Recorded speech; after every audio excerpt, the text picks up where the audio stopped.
أنفسنا ومن سيئات أعمالنا من يهده الله فلا مضل له ومن يضلله فلا هادي له ونشهد أن لا إله إلا الله وحده لا شريك له ونشهد أن سيدنا ومولانا محمدا عبده ورسوله أما بعد فأعوذ بالله من الشيطان الرجيم بسم الله الرحمن الرحيم ألف لام ميم ذلك الكتاب لا ريب فيه وقال النبي صلى الله عليه وسلم ما تقرب العباد إلى الله بمثل ما خرج منه صدق الله العظيم وصدق رسوله النبي الكريم ونحن على ذلك لمن الشاهدين والشاكرين والحمد لله رب العالمين رب زدني علما رب اشرح لي صدري ويسر لي أمري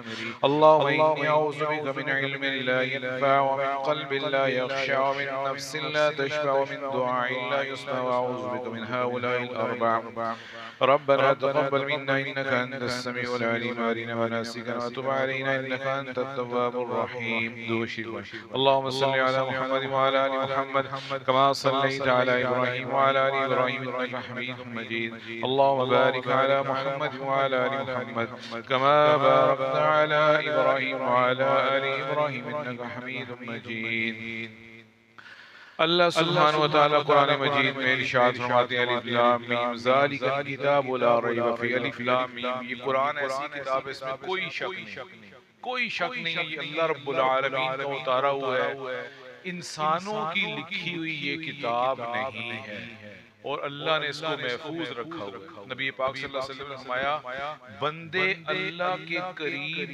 قرآن سے بڑھ کر کسی چیز کے ذریعے نہیں ہو سکتے بندے اللہ کے قریب قرآن سے بڑھ کر کسی چیز کے ذریعے نہیں ہو سکتے اس لیے کہ قرآن اللہ کا کلام اللہ سے نکلے اللہ ہم سب کو اپنا قریب فرما دیں قرآن کے ذریعے تو قرآن کے ذریعے قریب کیسے ہوں گے قرآن پڑھنا آتا ہو ناظرہ قرآن پڑھنا آتا ہو روزانہ اپنے دن کا آغاز قرآن کی تلاوت سے قرآن کا ترجمہ سیکھیں درس قرآن میں شریک ہوں 3 دن درس قرآن ہوتا ہے مسجد عشاء کے بعد سوموار منگل سب حضرات اس میں شریک ہوں اپنی مسجد میں قرآن کا درس ہوتا ہو پھر کسی بندے کو قرآن کا ترجمہ نہ آئے تو یہ بہت ہی غلط بات ہے دیکھیں 3 دن ہفتے میں ہم نہیں نکال سکتے صرف 20-20 منٹ نکالنے تو جب کسی بندے کو اللہ تعالیٰ موقع دیتے ہیں علم حاصل کرنے کا تو اس کو پھر اس موقع سے فائدہ اٹھانا چاہیے اگر قریب کے موقع سے بندہ فائدہ نہ اٹھائے پھر اللہ تعالیٰ اس کو پھر مزید موقع نہیں دیتے تو اس لیے جو ہے اس میں شریک قرآن مجید کی فضیلت اور قرآن مجید کی معجزات اور صفات کے بارے میں بات چل رہی ہے قرآن مجید کے اندر جتنی سائنسی باتیں قرآن سائنس کی کتاب نہیں ہے لیکن قرآن میں جتنی سائنس کی باتیں بیان ہوئی ہیں ان کو سائنس آج تک غلط ثابت نہیں کر سکی ان ساری باتوں کو بیان کرنے سے مقصد یہ ہے ہمارا قرآن پر ایمان اور مضبوط ہو اور پختہ ہو ہمارا تعلق قرآن سے اور مضبوط ہو قیامت کے دن کسی عبادت کی اجازت نہیں ہوگی نہ قیامت کے دن نماز پڑھنے کی اجازت ہوگی نہ زکوٰۃ دینے کی نہ روزہ رکھنے کی نہ حج کرنے کی قیامت کے دن صرف ایک اجازت دی جائے گی قرآن پڑھنے اور وہ بھی صاحب قرآن کو دی جائے گی یہ اجازت صرف صاحب قرآن کو ملے گی اب علماء نے صاحب قرآن کے مطلب کہی لکھی وہ جو بہت کثرت سے قرآن پڑھتا ہو جو قرآن کا حافظ ہو جو قرآن کی تبلیغ کرتا ہو جو قرآن سیکھتا ہو قرآن کے درس دیتا ہو درس میں بیٹھتا ہو قرآن سے اس کو محبت ہو قرآن سیکھنے کا جذبہ ہو وہ صاحب قرآن کہلاتے ہیں جس کو قرآن ناظرہ بھی نہ پڑھنا آتا ہو جو کبھی مہینوں تلاوت بھی نہ کرے جس نے کبھی قرآن کی ایک آیت بھی نہ سیکھی ہو وہ صاحب قرآن نہیں ہے تو صاحب قرآن سے قیامت کے دن کہا جائے گا تو قرآن پڑھا باقی روزہ دار سے یہ نہیں کہا جائے گا تو آج روزہ رکھ تو نماز پڑھ تو آج ذکر اذکار کر، صرف صاحب قرآن سے کہا گیا کو آج قرآن پڑھ. سبحان اللہ. تو اگر ہم صاحب قرآن ہو جائیں تو کتنی خوشی کی بات ہے. فرشتہ قیامت کے ہم سے کہے گا صاحب قرآن ایک سائڈ پر ہو جائیں، آپ سب قرآن پڑھیں. سبحان اللہ. اور کیا چاہیے؟ ساری دنیا کو ٹینشنیں لگی ہوئی ہیں حساب کی، اور یہ قرآن پڑھیں. اور جتنے پڑھتے جائیں اتنے جنت کے درجے چڑھتے جائیں. سبحان اللہ. یہ بات.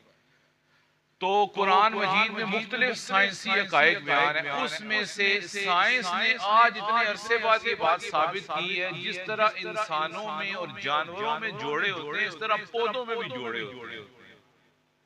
پودوں میں بھی جوڑے اللہ نے بنائے ہیں نر مادہ. یہ سائنس آج ثابت کر رہی ہے. اور قرآن میں 14 صدیاں پہلے اللہ نے کہہ دیا فَأَخْرَجْنَا بِهِ أَزْوَاجًا مِّن نَبَاتٍ شَتَّىٰ، ہم نے آسمان سے بارش برسائی اور پودوں کے جوڑے ہو گئے.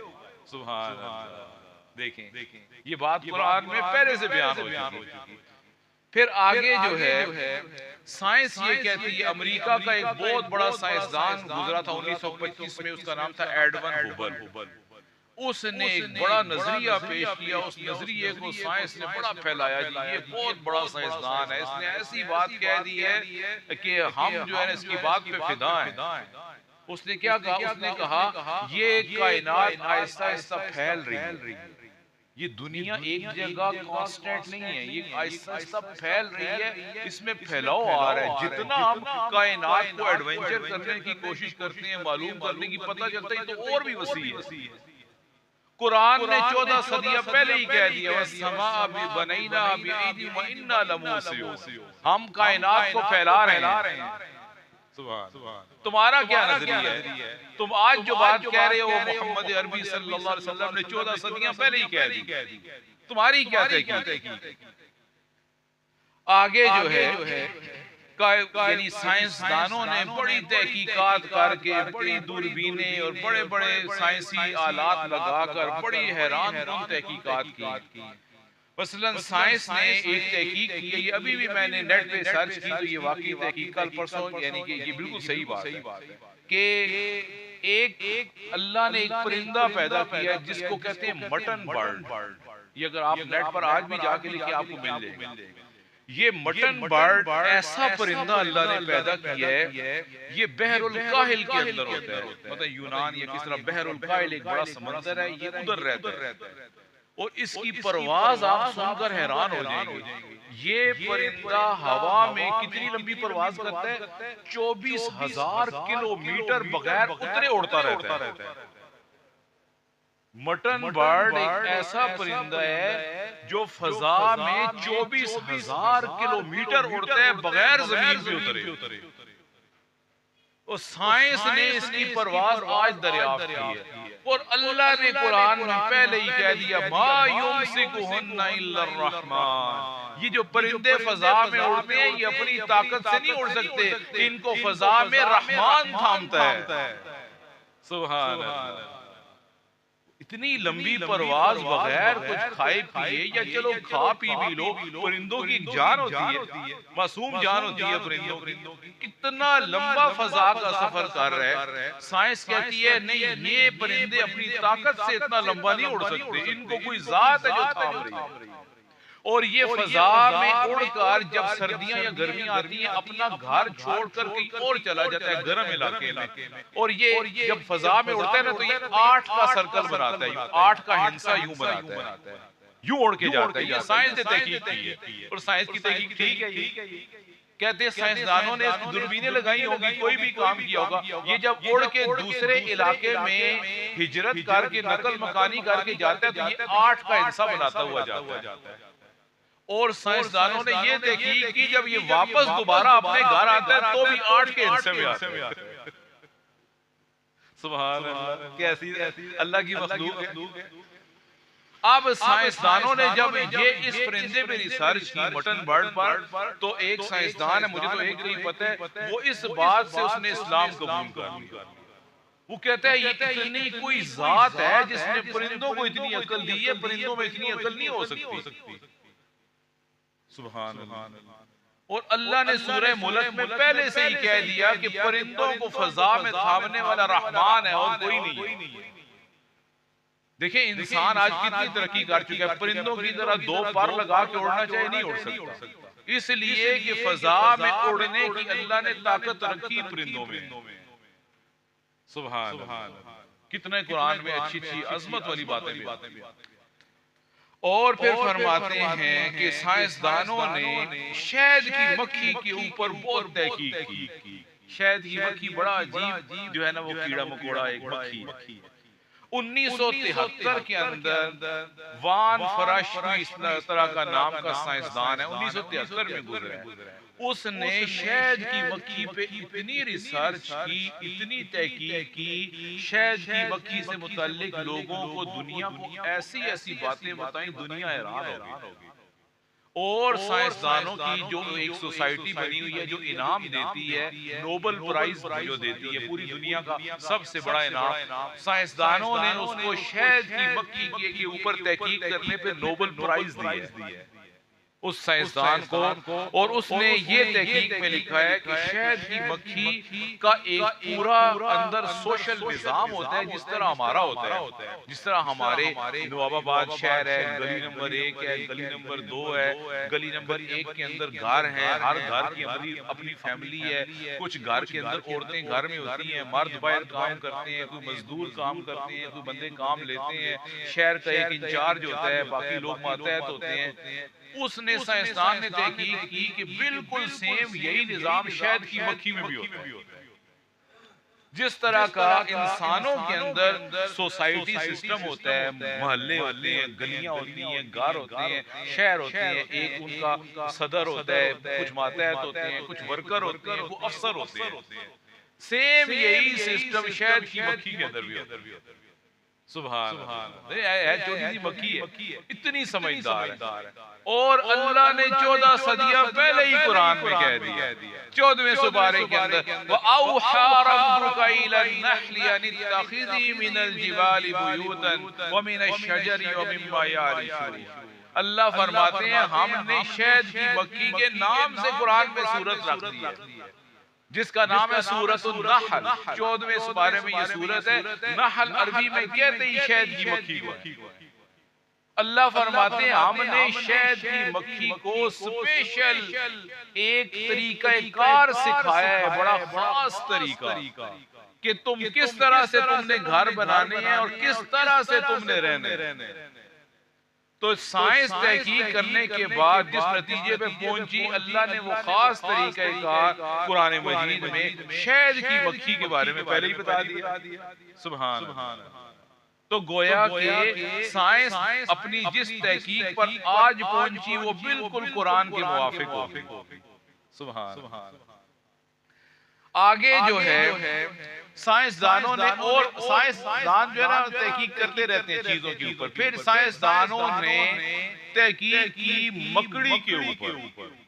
مکڑی اور مکڑی پر تحقیق کرنے کے بعد سائنسدان اس نتیجے پہ پہنچے کہ سب سے کمزور گھر، سب سے زیادہ نا اتفاقی والا گھر، سب سے زیادہ آپس کی دشمنی والا گھر، جتنے بھی کائنات میں جانور پائے جاتے ہیں، حشرات پائے جاتے ہیں، سب سے زیادہ خطرناک اور کمزور اور آپس میں ایک دوسرے کے ساتھ دشمنی اور جنگ کرنے والا، لڑنے والا گھر مکڑی کا ہوتا ہے.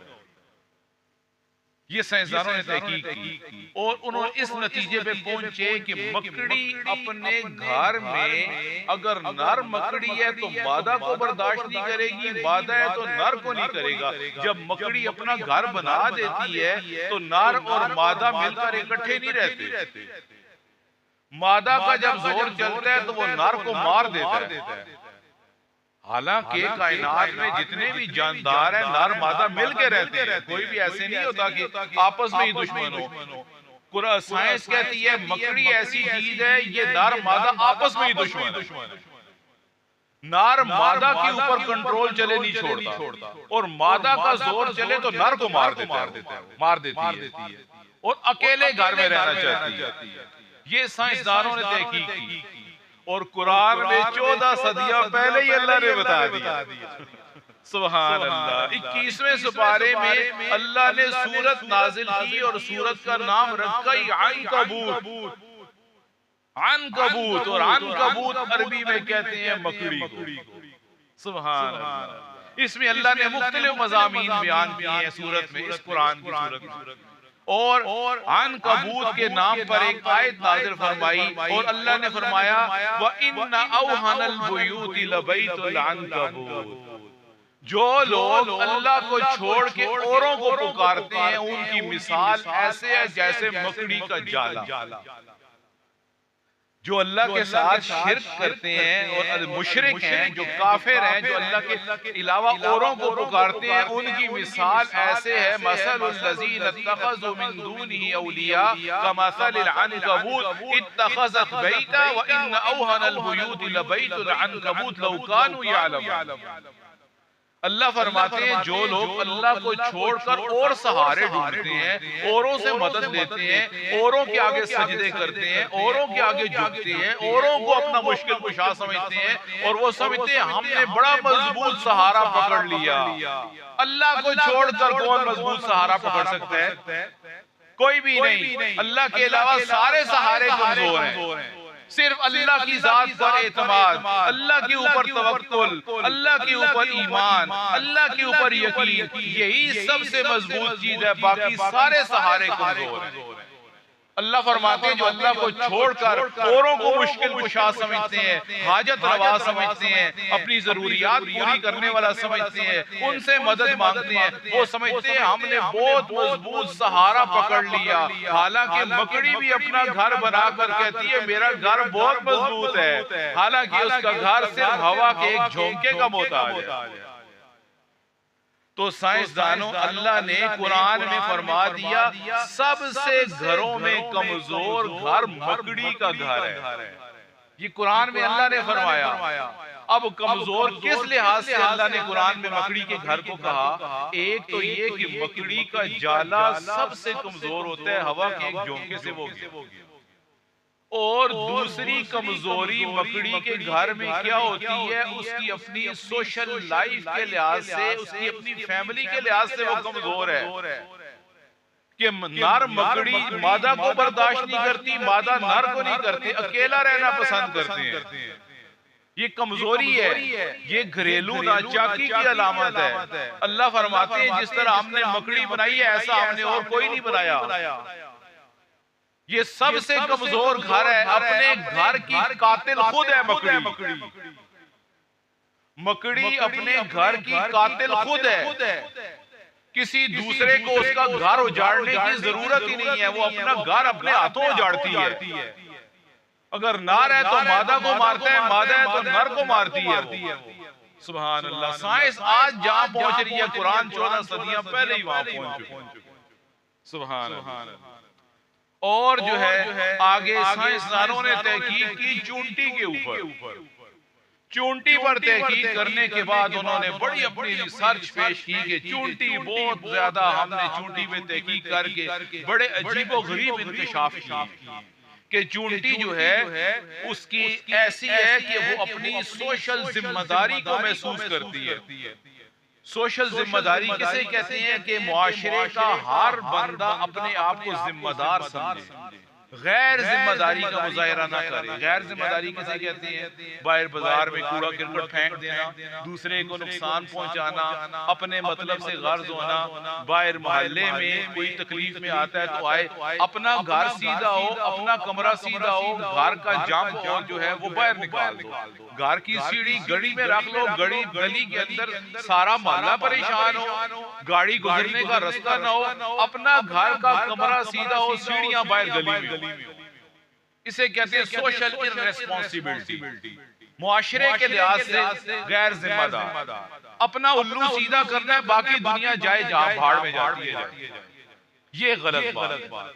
ہر بندہ یہ سوچے میری ذات سے میرے گھر والوں کو تکلیف نہ ہو، میری ذات سے میرا محلہ پریشان نہ ہو، میرا پڑوسی پریشان نہ ہو۔ اسے کہتے ہیں سوشل ریسپانسیبلٹی۔ تو سائنسدانوں نے جب چونٹی کے اوپر تحقیق کی تو کہا کہ چونٹی کے اندر جتنی سوشل ذمہ داری ہے ہم حیران ہو گئے، اور چونٹی انتہائی ذہین کیڑا ہے، اتنی چھوٹی سی چونٹی ہوتی ہے، ذہانت کے اندر اپنی مثال آپ ہے، یہ اتنا ذہین اللہ نے یہ مخلوق پیدا کی ہے۔ اور چونٹی اللہ کی وہ ایسی مخلوق ہے جو بغیر بولے ایک دوسرے سے رابطہ کرتے ہیں۔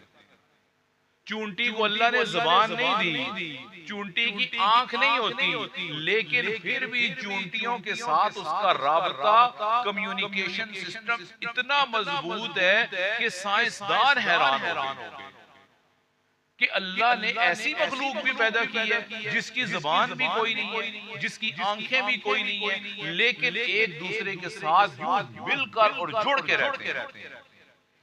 ایک کو تکلیف ہو تو فوراً دوسرا اس کی تکلیف کو دور کرنے پہنچتا ہے، اور آپس میں مل کر اتفاق اور سلوک سے رہتے ہیں۔ تو سائنس آج اس نتیجے پہ پہنچی، اور اللہ تعالیٰ نے چونٹی کی ذمہ داری کو، فرض شناسی کو، ہمدردی کو، اور چونٹی کی خیرخواہی کو، کہ یہ خیرخواہ میری مخلوق ہے، چھوٹی سی ہوتی ہے پھر بھی اس میں جذبہ خیرخواہی ہے، اس کو اللہ نے قرآن میں 14 صدیاں پہلے ہی بیان کر دیا۔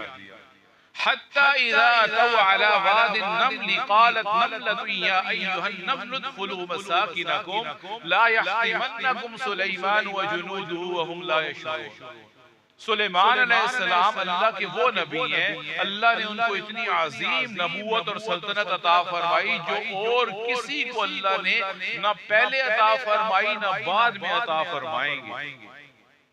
سورہ نمل کے اندر 20ویں سپارے میں اللہ نے سلیمان علیہ السلام کی نبوت کا بھی ذکر کیا، اپنے انعامات کا بھی ذکر کیا، اور سلیمان علیہ السلام کی وسیع سلطنت کا بھی ذکر کیا، لیکن اللہ نے سورہ نمل کا نام سلیمان علیہ السلام کے نام پہ نہیں رکھا، اللہ نے اس سورت کا نام رکھا چونٹی۔ سبحان اللہ، اتنے بڑے نبی کا ذکر ہو رہا ہے جن کی نبوت اور جن کی بادشاہت کائنات کے اندر جو ہے ایسی ہے کہ ایسی اور کسی کی نہیں ہے، لیکن نام رکھا اس سورت کا چونٹی، نمل۔ اور اس میں ایک واقعہ بیان کیا اللہ نے، سلیمان علیہ السلام اپنے بڑے لشکر کو لے کے کہیں جا رہے تھے، کسی جگہ پہ پہنچے تو وہاں اللہ نے ان کو ایک چونٹی کی آواز سنوائی۔ جب ان کا لشکر ایک میدان میں پہنچا، وہاں چونٹیوں کا ایک بل تھا چھوٹا، تو جب لشکر وہاں پہنچا تو ایک چونٹی اپنی دوسری چونٹیوں کو خطاب کر کے کہنے لگی، قالت نملۃ یا ایھا النمل ادخلوا مساکنکم، اے ساری چونٹیوں اپنے اپنے بلوں میں چلی جاؤ، ایسے نہ ہو کہ سلیمان علیہ السلام اور ان کا لشکر تمہیں اپنے پاؤں کے نیچے رون دے اور ان کو خبر بھی نہ ہو۔ سبحان اللہ۔ اب یہاں پر اللہ کو چونٹی کی خیرخواہی پسند آئی، سبحان اللہ، کہ کتنی چھوٹی سی میں نے مخلوق پیدا کی ہے، اتنی سی جو انگلی کے اوپر بھی نہیں آتی، اتنی ہمدردی ہے اس کے اندر، اتنی خیرخواہی ہے، اور اتنا درد دل ہے اس کے اندر کہ وہ اپنی سہیلیوں کو، اپنی کمیونٹی کی جو چونٹیاں ہیں ان کو خطاب کر کے کہہ رہی ہے، جان سے ہاتھ نہ دھو بیٹھنا، جلدی سے گھروں میں چلی جاؤ، سلیمان علیہ السلام کا لشکر آ چکا ہے۔ یہ ہمدردی اللہ کو پسند آئی۔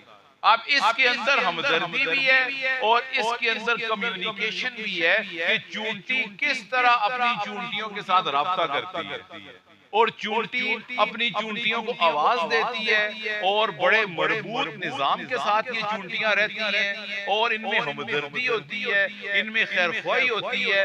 یہ افراتفری والا ماحول نہیں ہوتا جس طرح انسانوں کا ہوتا ہے کہ ہمارے آج کے معاشرے میں کیا ہے، اپنی فکر کرو باقی سارے جائیں باڑ میں، جہاں بھی جاتے ہیں اپنا الو سیدھا رکھو بس۔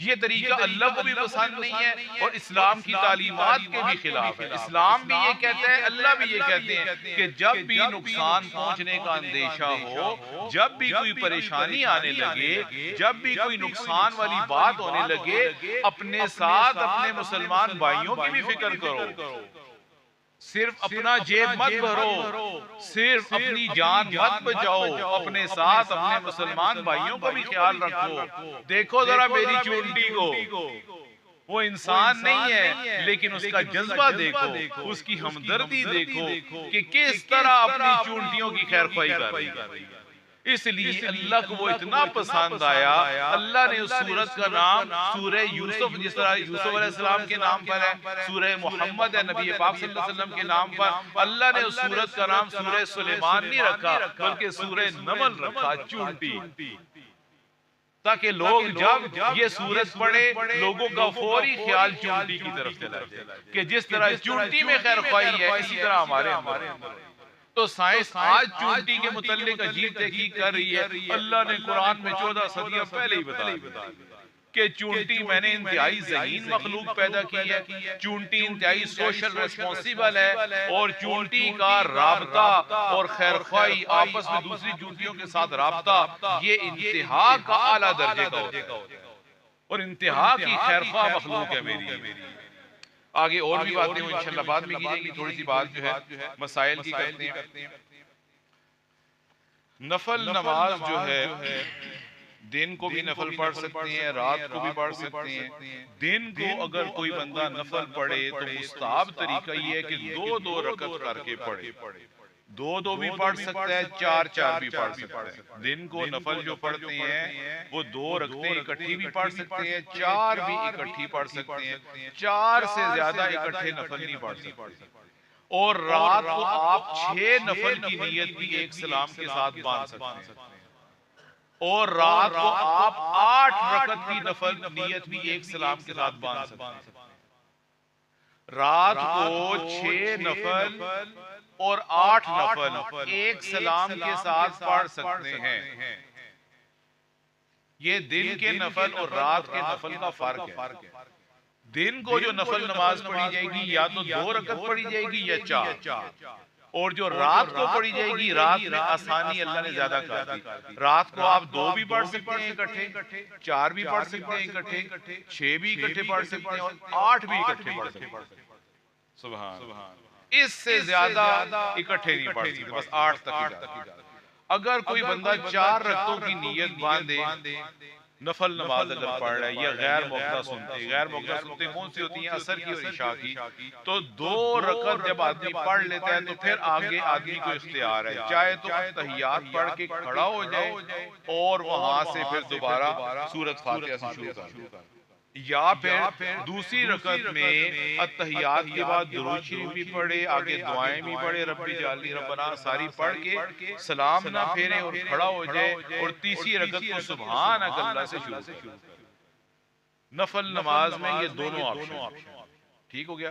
التحیات پڑھ کے کھڑا ہو جائے تو بھی ٹھیک ہے، التحیات کے بعد درود شریف دعائیں سارا کچھ پڑھے، سلام نہ پھیرے اور کھڑا ہو جائے، تیسری رکعت کو سبحانک اللہ سے شروع کرے، یہ طریقہ بھی ٹھیک ہے۔ اور جب کسی نے نفل نماز کی نیت باندھ لی، اب اس کو پورا کرنا واجب ہے، اب درمیان میں اس کو توڑ نہیں سکتا، 2 رکعتیں پڑھ کر ہی نماز مکمل کرے گا۔ اگر کسی آدمی نے 4 رکعت نفل کی نیت باندھی، پھر اس کو کوئی کام یاد آ گیا یا جماعت کھڑی ہو گئی، تو ایسی صورت میں 2 رکعتیں پڑھ کے وہ سلام پھیر دے گا، اگلی 2 نہیں پڑھے گا، اور اگلی 2 رکعتوں کی قضا بھی نہیں ہوگی، صرف 2 اس کو پڑھ کے مکمل کر دے۔ اور نفل نماز جو ہے بیٹھ کر بھی پڑھ سکتے ہیں، بیٹھ کر پڑھنے سے آدھا ثواب، البتہ اگر بیماری ہے یا کوئی تکلیف ہے، بیٹھ کے نماز پڑھنا مجبوری بن گئی ہے، تو ایسی صورت میں بیٹھ کر نماز پڑھنے سے بھی انشاءاللہ پورا ثواب ملے گا۔ اور اگر کوئی آدمی بیٹھ کر نفل نماز شروع کی، 1 رکعت بیٹھ کے پڑھی، پھر ٹانگیں تھک گئیں، دل میں یہ آیا کہ اب باقی 2 رکعتیں میں 3 رکعتیں کھڑے ہو کے پڑھتا ہوں، تو پڑھ سکتا ہے، کوئی مسئلہ نہیں۔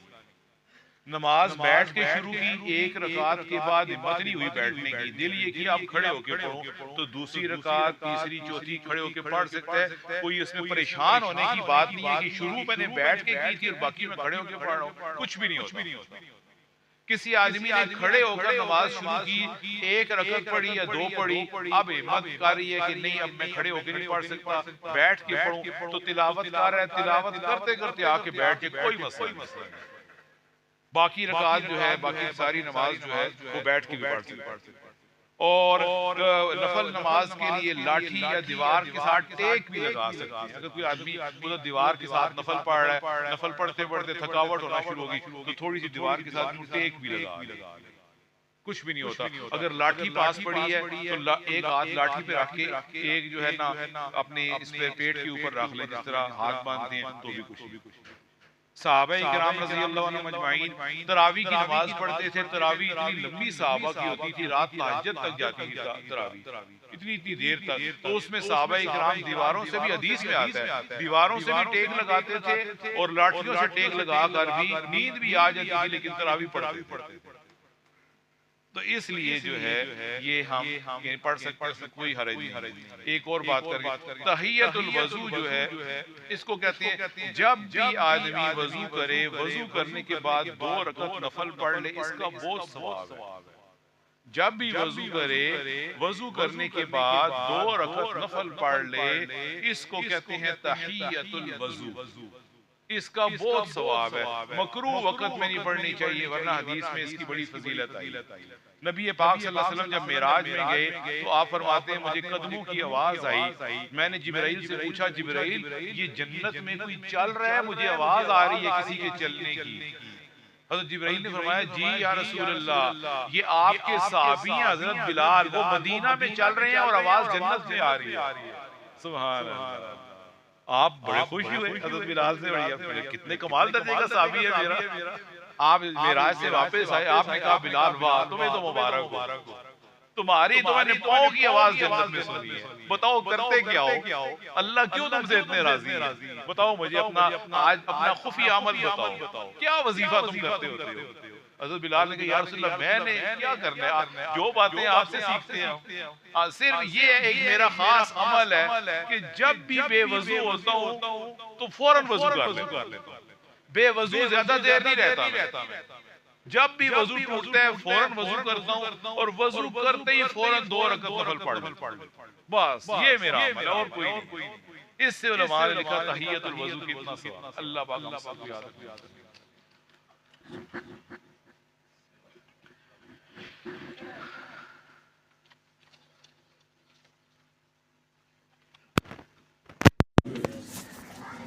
ہم سب ساتھ ہو جائیں.